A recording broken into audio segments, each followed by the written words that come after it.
Throughout the ages, architects and engineers have designed and built the great structures that have made our world and withstood the test of time.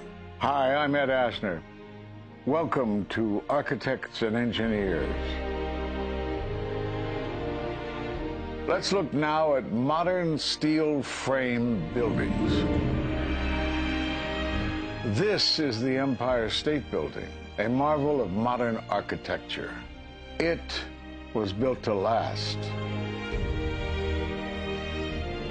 Architects and engineers of today use computers to design and engineer buildings that will endure the forces of nature, such as earthquakes, fires, and hurricanes.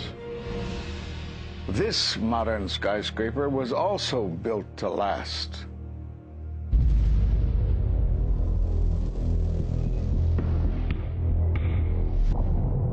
We've seen buildings completely destroyed like this before, but only when done intentionally.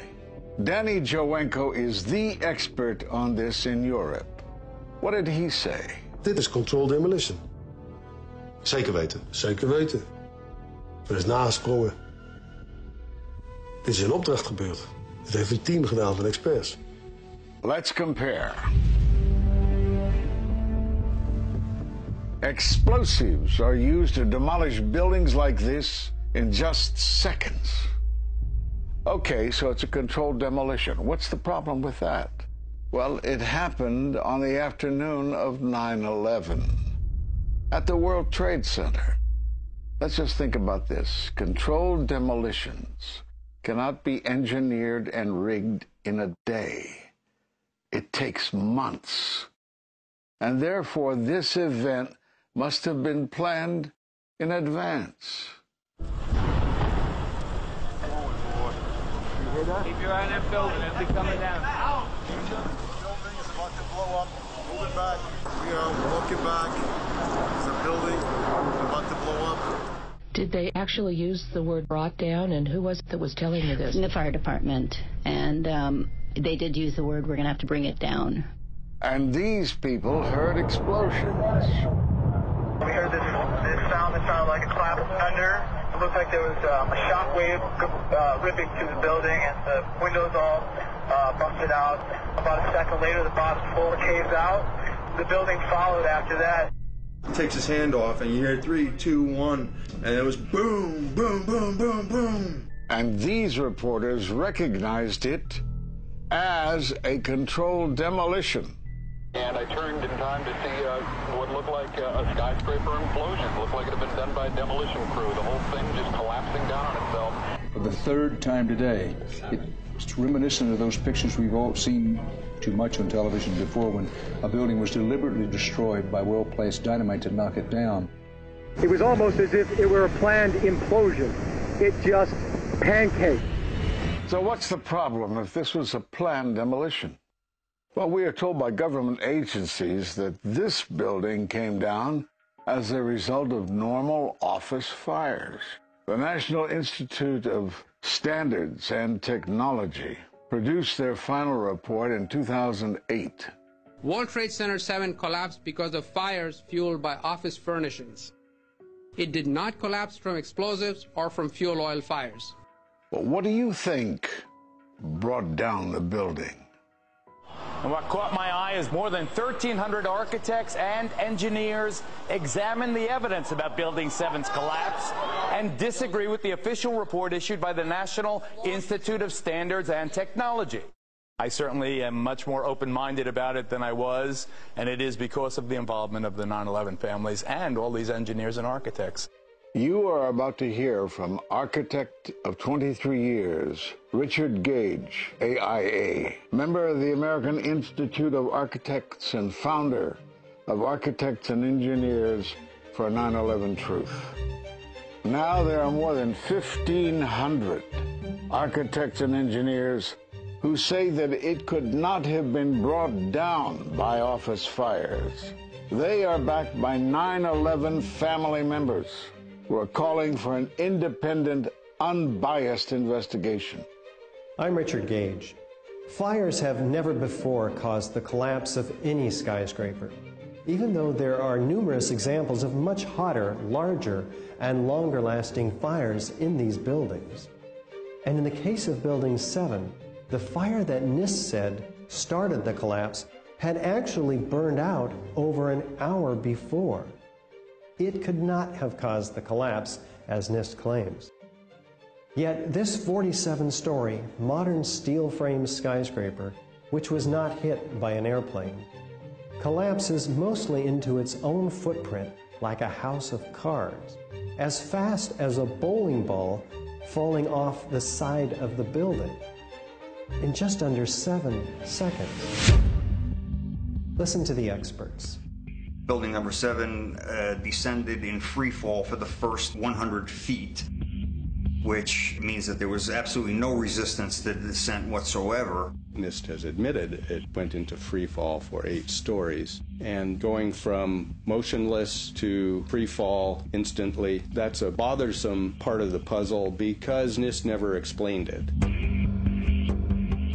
We've got a building that came down in its own footprint, so all of the columns really needed to be severed at the same time in order for that structure to fall the way that we saw. The symmetry is the smoking gun. The whole building completely comes down in one continuous motion. There couldn't have been any structural resistance.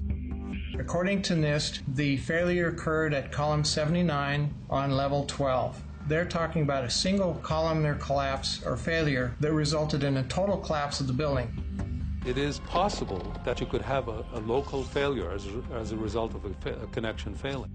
But the likelihood of that failure dragging the entire building in such a fashion that all the columns would fail at the same time is an impossibility. Impossibility? Yes. What I saw, it was a classic implosion. The center of the core, the penthouse area, starts to move first, and then the building follows along with it.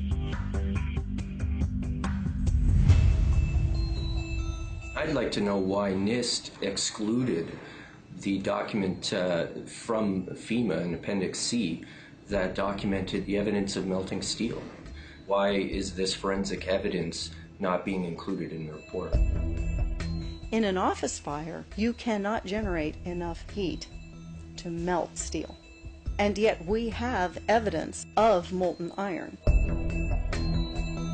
R.J. Lee Company, USGS, and Dr. Stephen Jones's work, all three separately found these microspheres. In the dust, we found what we characterize as unreacted thermitic material in the shape of some very tiny red-gray chips, which have different properties, and in the reaction they produce molten iron, which is the prime indication of a thermitic reaction. And such a reaction can be used to destroy steel structures.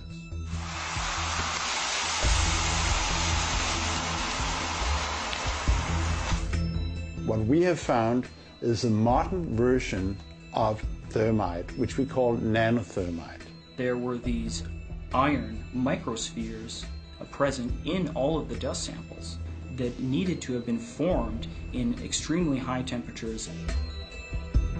I've independently seen thermitic activity within 2 separate independent samples of World Trade Center dust. My contention, based on finding thermite residue in the dust, is that it happened before. It didn't happen after in the fires that ensued in the rubble pile afterwards. All the characteristics of the microspheres tell me that thermite was involved in melting those steel beams.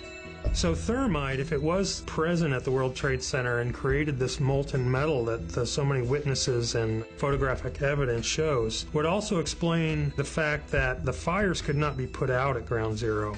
The only thing that is consistent with all of the evidence that we have that could cause such a thing is the use of thermite to cut through the steel. You'd get down below and you'd see molten steel running down the channel rails, like you're in a foundry. Yeah, like lava. Like it was lava from a volcano. Well, the manual gets into thermite, and if it says if you have melted steel or concrete, which we had on 9/11. We should test for it. This fused element of steel, molten steel and concrete and all of these things all fused by the heat into one single element.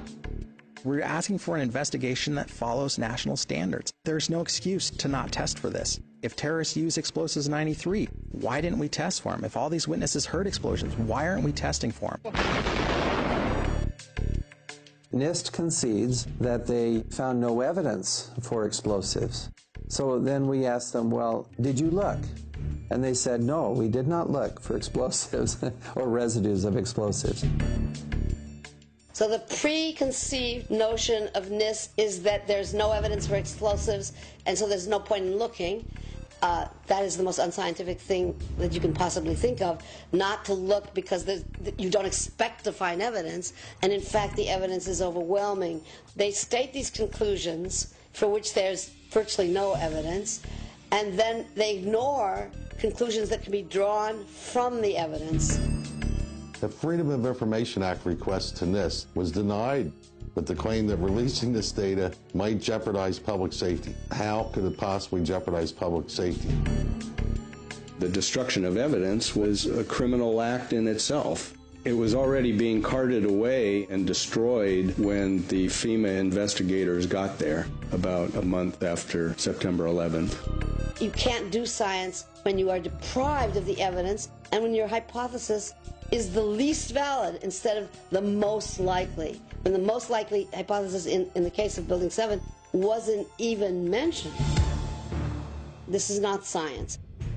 The scientific forensic evidence, ignored by NIST, but carefully reviewed by teams of technical professionals, corroborates the hypothesis of explosive controlled demolition. We've traveled to 21 foreign countries and 32 American cities, bringing this evidence to the attention of the public. And we're backed by 9/11 family members and other concerned citizens who are calling for an independent, unbiased investigation.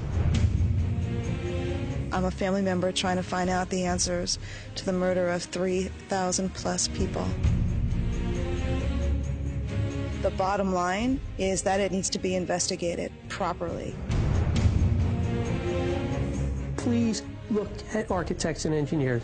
People all around the world, scientists all around the world are questioning this.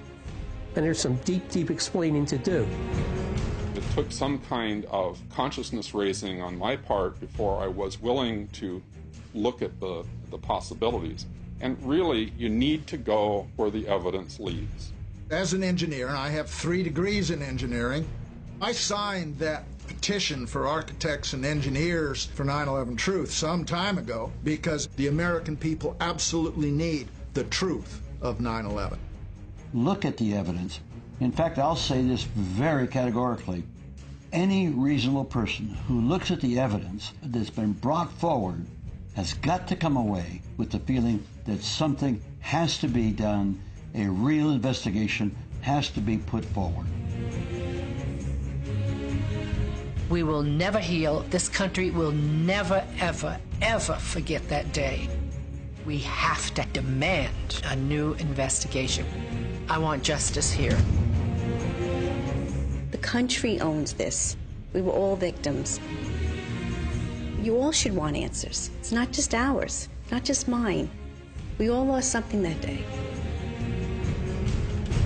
It's distressing for everyone to come to terms with this evidence.